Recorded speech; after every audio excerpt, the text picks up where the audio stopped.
Hello दोस्तों। Good evening, नमस्कार। आप सभी का एक बार जो है फिर से बहुत बहुत स्वागत है आप सभी के अपने यूट्यूब चैनल परीक्षा की शिक्षा में। उम्मीद करता हूँ, आशा करता हूँ कि आप सभी जो स्वस्थ हैं, कुशल मंगल है, तैयारी जो अच्छे और बढ़िया तरीके से आप सभी लोग कर रहे हैं। तो जो भी क्लास में फर्स्ट टाइम आए हैं, पहली बार आए हैं, नए हैं, उन सबको बता दें कि हमारे चैनल पर जो है आपकी UP triple S C PT exam 2025 की जो आपके तैयारी साथ रेगुलर बेसिस पे करवाई जाती है। जिसे भी तैयारी पूरी करनी है, कंप्लीट करनी है, चैनल को सब्सक्राइब करके हमारे साथ जुड़े। क्लास का समय देखिए, जीके जीएस की जो है सुबह 10 बजे डेली आप सभी को देखने मिलती है। ग्राफर मैथ्स की क्लास जो है दोपहर को 2 बजे देखने को मिलती है। और जो आपकी ये वाली क्लास है हिंदी की, शाम को 7 बजे आप सभी को डेली बेसिस पे देखने को मिलती है। इसी टाइम पे आप सभी को क्लास से जुड़कर अपनी तैयारी को पूरा और कंप्लीट करना चाहते हो, ठीक है। डिस्क्रिप्शन में आप सभी को इंस्टाग्राम टेलीग्राम का लिंक मिलेगा, तो आप इंस्टाग्राम पे फॉलो करेंगे, टेलीग्राम चैनल को ज्वाइन करेंगे। टेलीग्राम चैनल पर डेली बेसिस पे क्लास का अपडेट, आपको एग्जाम का अपडेट जो है देखने को मिल जाएगा, ठीक है। 6 और 7 सितंबर को आपका क्या है, एग्जाम डेट है। तो आप लोग इसके लिए रेडी हो चुकी है आपकी 4 तारीख, यानी कि 4, 5, 6 3 दिन का टाइम है अपने पास तैयारी को पूरा करने के लिए, ठीक है। तो अच्छे से अपनी तैयारी को पूरा और अच्छे तरीके से इसको देखेंगे, ठीक है। चलिए क्लास स्टार्ट करेंगे। पहला क्वेश्चन आपके सामने दिया गया है। क्लास स्टार्ट करने से पहले जिस टाइम तक क्लास को लाइक नहीं किया लाइक करेंगे, शेयर नहीं किया शेयर करेंगे, जिस टाइम तक चैनल को सब्सक्राइब नहीं किया चैनल को सब्सक्राइब करेंगे, ठीक है। पहला क्वेश्चन है, जहाँ कारण के बिना कार्य की उत्पत्ति हो वहाँ कौन सा अलंकार होता है, बताइए। जहाँ कारण के बिना कार्य की उत्पत्ति हो वहाँ कौन सा अलंकार होता है। तो वहां आपका देखा जाएगा अलंकार हो जाएगा साथियों,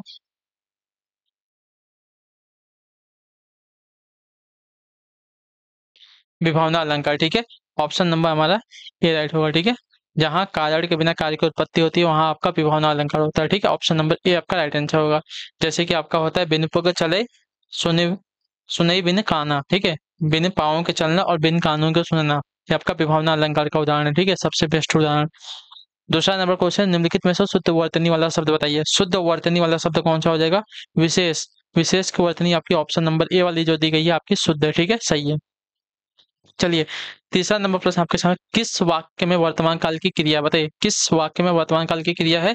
तो वर्तमान काल की क्रिया अगर देखा जाएगा साथियों, तो आपका राइट आंसर है यहाँ पे, उसने फल खा लिए थे। गलत। मैं तुम्हारा पत्र पढ़ रहा हूँ, ये वाक्य का जो क्रिया है वर्तमान काल में, ठीक है। ऑप्शन नंबर आपका एक राइट हो जाएगा, ठीक है। मैं तुम्हारा पत्र पढ़ रहा हूँ वाक्य में वर्तमान काल की क्रिया लगी है, ठीक है। अचानक बिजली कौंध उठी, ये वर्तमान काल में नहीं है। आने वाले थे, ये भी आपका भूतकाल में, ठीक है।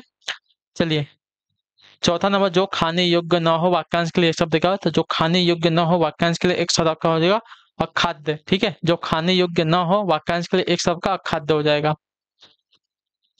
चलिए क्वेश्चन नंबर फिफ्थ है, निम्नलिखित में से कौन सा शब्द आपका स्त्रीलिंग में प्रयुक्त होता है, ठीक है। निम्नलिखित में से कौन सा शब्द आपका स्त्रीलिंग में प्रयुक्त होता है। तो स्त्रीलिंग में प्रयुक्त होने वाला शब्द आपका यहाँ पे देखा जाएगा साथियों, तो आपका राइट हो जाएगा ऋतु। ऋतु आपका स्त्रीलिंग वाला शब्द हो जाएगा, ठीक है। क्लियर है सभी को। चलिए अगले क्वेश्चन को देखेंगे। छठे नंबर, रज्जु शब्द का अर्थ क्या होता है। रज्जु, रज्जु शब्द का अर्थ क्या होता है। तो रज्जु शब्द का अर्थ होता है रस्सी, ठीक है। ऑप्शन नंबर हमारा बी राइट होगा, ठीक है। क्लियर, रज्जु शब्द का अर्थ होता है रस्सी। क्लियर। चलिए अब है आपका सातवां नंबर प्रश्न आपके सामने है, परहित सरिस धर्म नहीं भाई पर पीड़ा सम नहीं अधमाई, उपयुक्त पंक्ति किसकी है। देखिए, परहित सरिस धर्म नाही भाई पर पीड़ा सम नहीं अधमाई, उपयुक्त पंक्तियां जो है किसकी हैं। तो ये पंक्तियां जो है आपके साथियों तुलसीदास जी की हैं, ठीक है। ऑप्शन नंबर हमारा बी राइट हो गया, ठीक है। बी आपका सही उत्तर हो जाएगा। चलिए अगला प्रश्न देखेंगे, आपका है क्वेश्चन नंबर 8, कौन सा शब्द आपका जातिवाचक संज्ञा नहीं है, ठीक है। कौन सा शब्द आपका जातिवाचक संज्ञा नहीं है। तो जातिवाचक संज्ञा वाला शब्द आपका देखा जाएगा यहाँ पे सुंदर। सुंदर आपका जातिवाचक संज्ञा नहीं है, आपका गुणवाचक विशेषण है, ठीक है। ये आपका गुणवाचक विशेषण है, ठीक है।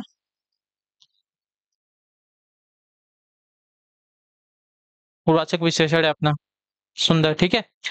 अगला है क्वेश्चन नंबर 9 है, जो एक स्थान पर टिक कर नहीं रहता वाक्य के लिए एक शब्द कौन सा है। जो एक स्थान पर टिक कर नहीं रहता वाक्य के लिए एक शब्द कौन सा हो जाएगा। तो इसके लिए एक शब्द आपका हो जाएगा यायावर, ठीक है। ऑप्शन नंबर हमारा सी राइट हो। जो एक स्थान पर टिक कर नहीं रहता इसके लिए एक वाक्य हो जाएगा, एक शब्द हो जाएगा आपका यायावर, ठीक है। क्लियर है। जो एक स्थान पर टिक कर नहीं रहता वाक्य के लिए एक शब्द है यायावर हो जाएगा। चलिए क्वेश्चन नंबर आपका 10 है, अज्ञान का तद्भव शब्द चुनिए, ठीक है। अज्ञान का तद्भव क्या होगा। तो अज्ञान का तद्भव आपका अजान से हो जाएगा, ठीक है। अजान से, अज्ञान का अजान हो जाएगा, ठीक है। अनजान आपका अलग होता है। अनजान मतलब जिसको हम नहीं जानते, अनजान लोग, ठीक है। तो अज्ञान पूछा है तो अज्ञान का अजान हो जाएगा। चलिए क्वेश्चन नंबर आपका 11 है, पोषक का उपयुक्त विपरीतार्थक शब्द होगा क्या? बताइए पोषक का उपयुक्त विपरीतार्थक शब्द क्या हो जाएगा? तो देखिए पोषक का उपयुक्त विपरीतार्थक शब्द का देखा जाएगा साथियों, तो आपका यहाँ पे हो जाएगा साथियों शोषक। ठीक है, पोषक का उपयुक्त विपरीतार्थक आपका हो जाएगा शोषक। ठीक है, ऑप्शन नंबर हमारा सी सही है। अगला प्रश्न देखेंगे आपका है 12 नंबर, पौ पौमच्री पौमच्च रियु किसकी रचना? बताइए पौमच्च रियु किसकी रचना है यह? तो यह रचना जो है आपकी साथियों है स्वयंभू की। ठीक है, ऑप्शन नंबर हमारा सी राइट है। पौमच्च रियु स्वयंभू की रचना है या अपभ्रंश भाषा की रचित रामकथा है। ठीक है, चलिए क्वेश्चन नंबर आपका 13 है, उत्तर दीजिएगा राइट आंसर का। देश की हानि जयचंदो से होती है, रेखांकित शब्द में संज्ञा जयचंदो। जयचंदो कैसा है? तो जयचंदो वाक्य में रेखांकित शब्द का जो है जातिवाचक संज्ञा है। ठीक है, ऑप्शन नंबर हमारा सी सही उत्तर हो जाएगा। ठीक है, किसी व्यक्ति के विशेष गुण अवगुण देखने के लिए व्यक्तिवाचक संज्ञा का जातिवाचक संज्ञा में प्रयोग होता है। ठीक है, जयचंद शब्द आपका गद्दार का प्रतीक है। ठीक है, चलिए क्वेश्चन नंबर आपका है 14, सुमित सो रहा है वाक्य में क्रिया का भेद क्या है? तो सुमित सो रहा है वाक्य में क्रिया का भेद आपका अकर्मक क्रिया है। ठीक है, ऑप्शन नंबर हमारा ए राइट होगा। ठीक है, सुमित सो रहा है अकर्मक क्रिया का भेद है। चलिए क्वेश्चन नंबर 15 है आपका, दीर्घायु का विलोम शब्द होगा क्या? दीर्घायु का विलोम शब्द क्या होगा? तो दीर्घायु का विलोम आपका अल्पायु हो जाएगा। ठीक है, ऑप्शन नंबर बी हमारा सही उत्तर। ठीक है, दीर्घायु का विलोम होगा अब अल्पायु हो जाएगा। चलिए 16 नंबर प्रश्न है, निम्न में से कौन सा वाक्य आपका शुद्ध वाक्य है? ठीक है, शुद्ध वाक्य हमें इसमें बताना है। तो देखिए मैं आपकी सौजन्यता पर मुग्ध हूँ, मैं आपके सौजन्य पर मुग्ध हूँ। ठीक है, ये आपका गलत वाक्य है, मैं आपके सौजन्य पर मुग्ध हूँ, ये वाला आपका जो दिएगा वाक्य शुद्ध वाक्य है। ठीक है, चलिए क्वेश्चन नंबर आपका 17 देखेंगे, बताइएगा राइट आंसर। तनु और तनु शब्द युग्म का सही अर्थ क्या? तनु और तनु शब्द युग्म का सही अर्थ क्या होगा? तो तनु और तनु शब्द युग्म का सही अर्थ का देखा जाएगा तो यहाँ पे हो जाएगा साथियों, तनु का अर्थ होता है पतला और तनु का अर्थ होता है शरीर या देह। ठीक है, तो ऑप्शन नंबर हमारा सी जो दिया गया साथियों आपका राइट आंसर है। ठीक है, चलिए क्वेश्चन नंबर है आपका 18, उत्तर दीजिएगा राइट आंसर। हार्श स्वर का उदाहरण क्या? बताइए हार्श स्वर का उदाहरण क्या है? तो हार्श स्वर का उदाहरण आपका अ ई उ री, ये आपके हार्श स्वर का उदाहरण। ठीक है, तो ऑप्शन नंबर ए जो दिया गया साथियों हमारा राइट आंसर होगा। ठीक है, क्लियर है। चलिए क्वेश्चन नंबर है आपका 19 नंबर, पूछा है ढीठ शब्द का तत्सम होगा क्या? बताइए ढीठ शब्द का तत्सम क्या होगा? तो ढीठ शब्द का तत्सम आपका धृष्ट होता है। ठीक है, धृष्ट, ऑप्शन नंबर डी हमारा सही उत्तर होगा। ठीक है, ढीठ शब्द का तत्सम आपका धृष्ट से होता है। 20 नंबर प्रश्न है, निम्नलिखित में से कौन सा शब्द आपका तत्सम नहीं है? ठीक है, निम्नलिखित में से कौन सा शब्द का तत्सम नहीं है? तो तत्सम शब्द का देखा जाएगा यहाँ पे आंख। आंख हमारा एक तद्भव शब्द है। ठीक है, ये हमारा तद्भव शब्द है, तत्सम शब्द नहीं है। ठीक है, क्लियर सभी को? नयन नेत्र दीर्घ ये हमारे क्या है? तत्सम शब्द है। ठीक है, चलिए अगला प्रश्न है आपका 21 नंबर प्रश्न, उत्तर दीजिएगा राइट आंसर हो जाएगा क्या? झरना काव्य संग्रह के रचयिता कौन है? बताइए झरना काव्य संग्रह के रचयिता कौन है? तो झरना काव्य संग्रह के रचयिता आपके यहाँ पे जयशंकर प्रसाद जी हैं, ऑप्शन नंबर हमारा सी सही उत्तर होगा। ठीक है, अगला प्रश्न देखेंगे आपका है 22 नंबर प्रश्न, प्रसारण का विलोम शब्द है क्या? तो प्रसारण का विलोम शब्द का देखा जाएगा साथियों तब पर आकुंचन हो जाएगा। ठीक है, ऑप्शन नंबर हमारा सी राइट होगा, प्रसारण का विलोम शब्द आकुंचन से है। ठीक है, चलिए क्वेश्चन नंबर आपका 23 23 नंबर, जातिवाचक संज्ञा बताइए। ठीक है, इसमें से जातिवाचक संज्ञा कौन सी हो जाएगी वो हमें बताना है। तो जातिवाचक संज्ञा आपका देखा जाएगा यहाँ पे लड़का हो जाएगा। ठीक है, ऑप्शन नंबर ये हमारा सही उत्तर हो जाएगा। ठीक है, जातिवाचक संज्ञा हमारा यहाँ पे लड़का है, option number B will be the right answer for this question. Now next है आपका है 24 नंबर क्वेश्चन, पूछा गया आपका 100 अजान एक सुजान के रचनाकार का नाम है क्या? 100 अजान एक सुजान के रचनाकार का नाम क्या है? तो इस रचनाकार का नाम आपका है साथियों बालकृष्ण भट्ट। ठीक है, 100 अजान एक सुजान के रचनाकार का नाम आपका दिया गया है यहाँ पे बालकृष्ण भट्ट। ठीक है, अगला प्रश्न देखेंगे आपका है 25 नंबर, निम्नलिखित में से कौन सा आपका कांच का सही पर्यायवाची शब्द है? कांच का सही पर्यायवाची शब्द कौन सा होता है? तो देखिए कांच का सही पर्यायवाची शब्द का देखा जाएगा तो शीशा होता है, शीशा, ऑप्शन नंबर हमारा डी जो दिया गया साथियों आपका राइट आंसर होगा। ठीक है, क्लियर है। चलिए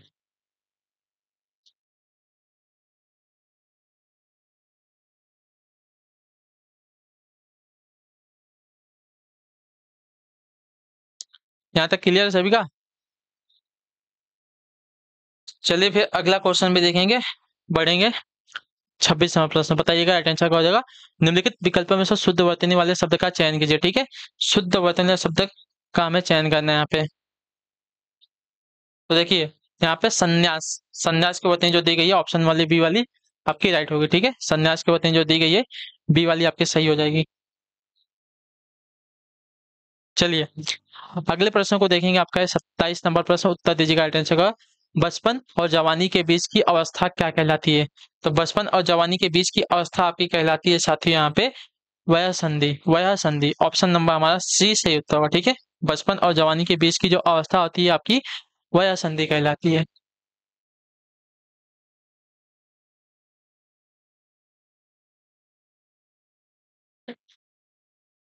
क्लियर है।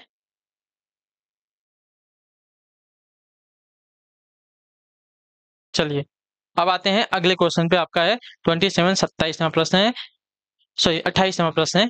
गुड़िया भीतर गुड़िया की रचना कौन है, बताइए। गुड़िया भीतर गुड़िया की रचनाकार कौन है।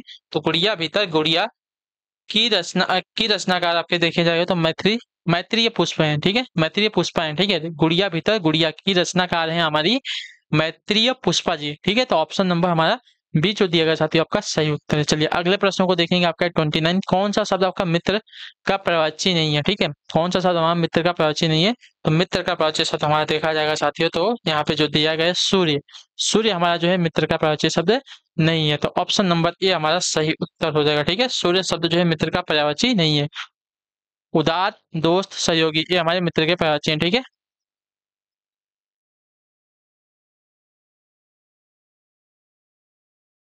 चलिए निम्नलिखित में से एक वाक्य की क्रिया भक्षण करने के अर्थ में प्रयुक्त हुई है, यह वाक्य क्या है बताइए। निम्नलिखित में से एक वाक्य में क्रिया जो है भक्षण करने के अर्थ में प्रयुक्त हुई है, यह वाक्य क्या है। तो यह वाक्य आपका देखा जाएगा साथियों, तो आपका है वह आम खाता है, वह आम खाता है। ये वाला वाक्य जो दिया गया है आपका वाक्य में क्रिया आपका भक्षण करने के प्रयोग में दी गई है। ठीक है, भक्षण का अर्थ है दांतों से काट कर खाना। ठीक है, भक्षण का अर्थ होता है।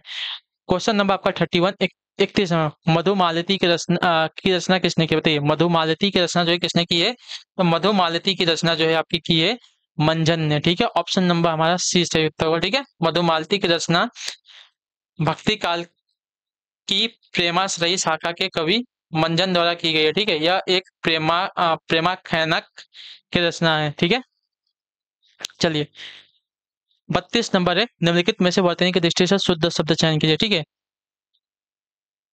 तो यहाँ पे पारी पार्श्विक की वर्तनी जो दी गई है ऑप्शन नंबर सी वाली हमारी शुद्ध है। ठीक है, पूजनी की वर्तनी गलत है, उज्ज्वल की वर्तनी आपकी, ज्योत्सना की वर्तनी आपकी गलत है। ठीक है, क्लियर है। चलिए मैंने सबकी वर्तनी आपको शुद्ध बताई है। धीरे चलो में अव्यय कौन सा प्रकार, बताइए। धीरे चलो में अव्यय का कौन सा प्रकार है। तो धीरे चलो में जो है अव्यय का क्रिया विशेषण अव्यय। ठीक है, धीरे चलो में अव्यय का प्रकार आपका हो जाएगा क्रिया विशेषण। ठीक है, धीरे चलो, धीरे चलो यानी कि चलो हमारी क्रिया ही की विशेषता क्या बता रहा है, धीरे शब्द बता रहे हैं। ठीक है, तो यह क्रिया विशेषण शब्द है। ठीक है, चलिए अगला आपका है साथियों 34 नंबर, हर्ष का सही विलोम शब्द है क्या। हर्ष, तो हर्ष का सही विलोम शब्द आपका देखा जाएगा विषाद होगा। ठीक है, हर्ष का सही विलोम शब्द आपका विषाद है। ऑप्शन नंबर हमारा ए जो दिया गया राइट आंसर होगा। ठीक है, अगला प्रश्न आपका 35वां प्रश्न, उत्तर दीजिएगा राइट आंसर। बृहस्पति का संधि विच्छेद है क्या, बताइए। बृहस्पति का संधि विच्छेद क्या होगा। तो बृहस्पति का संधि विच्छेद अगर देखा जाएगा साथियों, तो बृहस्पति का संधि विच्छेद आपका बृहधनपति। ठीक है, बृहधनपति आपका बृहस्पति का संधि विच्छेद होगा। ऑप्शन नंबर हमारा सी सही उत्तर होगा। ठीक है, अगला प्रश्न आपका है 36 नंबर, सभा का प्राचीन शब्द कौन सा नहीं है। ठीक है, सभा का कौन सा प्राचीन शब्द नहीं है। तो सभा का प्राचीन शब्द आपका यहाँ पे सम्मिलित नहीं है। ठीक है, ऑप्शन नंबर हमारा ए राइट होगा। ठीक है, सभा का प्राचीन शब्द हमारा सम्मिलित नहीं है। ऑप्शन नंबर हमारा ए जो दिया गया साथियों आपका राइट आंसर होगा। ठीक है, क्लियर है।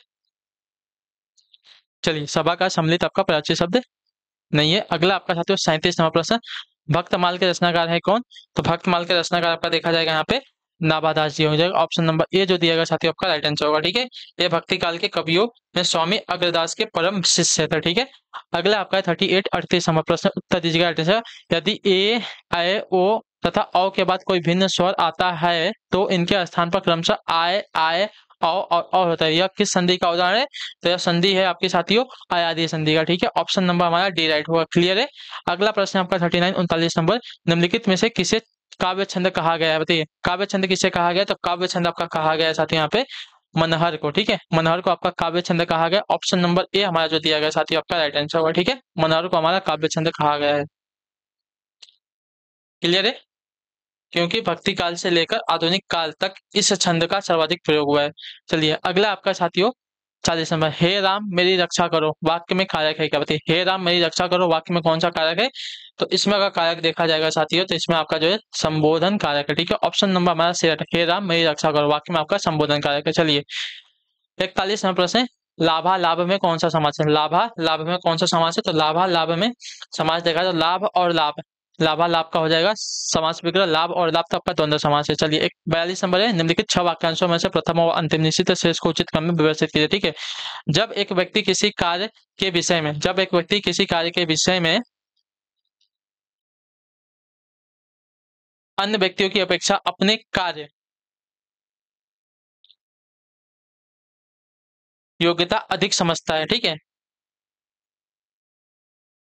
जो कार्य अन्य व्यक्तियों को कठिन अथवा असंभव प्रतीत होता है उसे वह सरल तथा संभव समझता है, ठीक है। क्लियर सभी को? देखिए क्या हो जाएगा, जब एक व्यक्ति किसी कार्य के विषय में अन्य व्यक्तियों की अपेक्षा अपनी कार्य योग्यता अधिक समझता है, जो कार्य अन्य व्यक्तियों को कठिन अथवा असंभव प्रतीत होता है उसे वह सरल संभव समझता है, यह आत्मविश्वास का परिणाम है, ठीक है। तो ऐसा आपका सही हो जाएगा, ठीक है। क्लियर है सभी को? क्रम आपका देख लिया, आपका सही इसका ऐसा क्रम है। अगला आपका साथियों 43, निम्नलिखित वाक्य में अपूर्ण मुहावरे का पूर्ण कीजिए, ठीक है। बस इतना ही वेतन मिलता है कि जैसे तैसे दाल रोटी चल जाती है, ठीक है, दाल रोटी चल जाती है, सही मुहावरा हो जाएगा, ठीक है, पूरा हो जाएगा।